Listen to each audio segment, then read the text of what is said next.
Assalomu alaykum.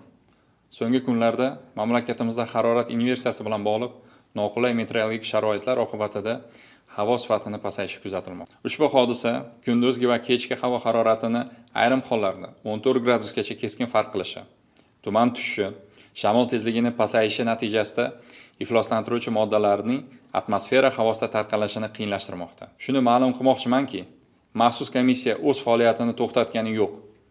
Ekologik holat yuzasidan aholiga muntazam axborot berish bilan birga tegishli tashkilotlar faoliyatini muvofiqlashtirmoqda. Bugungi kunda maxsus komissiyaning e'tibori sanoat va xo'jalik subyektlarida ekologik reydlar va nazorat tadbirlariga qaratilgan.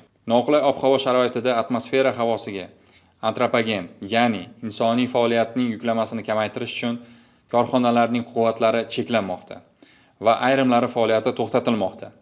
1-7 yanvar kunlari Toshkent shahrida 12 ta va Toshkent viloyatida 22 ta ishlab chiqarish korxonalarida tekshiruvlar o'tkazildi va ta'sirchan choralar ko'rildi. Bugun atmosfera havosini ifloslantirgan o'nlab avtotransportga nisbatan ma'muriy choralar qo'llanildi. Shu bilan birga profilaktik choralar ham amalga oshirilmoqda. Ya'ni tashlanma manbalari ustidan monitoring kuchaytirilib, atmosfera havosi sifati tezkor baholanib borilmoqda. Mutaxassislarning tahlillariga ko'ra, noqulay meteorologik sharoitlar 16-17 yanvar sanalariga qadar saqlanishi kutilmoqda.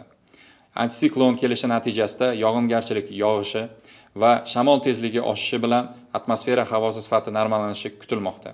Harorat inversiyasi qisqa muddatli va oldindan prognoz qilinadigan meteorologik hodisa bo'lib, bu davrda davlat tashkilotlari kuchaytirilgan rejimda ish olib boradi va sinovdan o'tgan chora-tadbirlarni amalga oshiradi.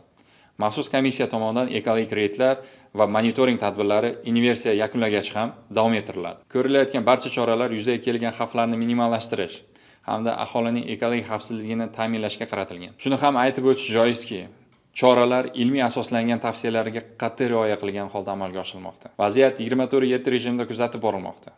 Atmosferadagi o'zgarishlar bo'yicha Ekologiya milliy qo'mitasi hamda uning huzuridagi O'zgidromet agentligi rasmiy sahifalari va maxsus komissiyaning rasmiy Eko-info Telegram kanallari orqali doimiy axborot berib borilishi ma'lum qilinadi.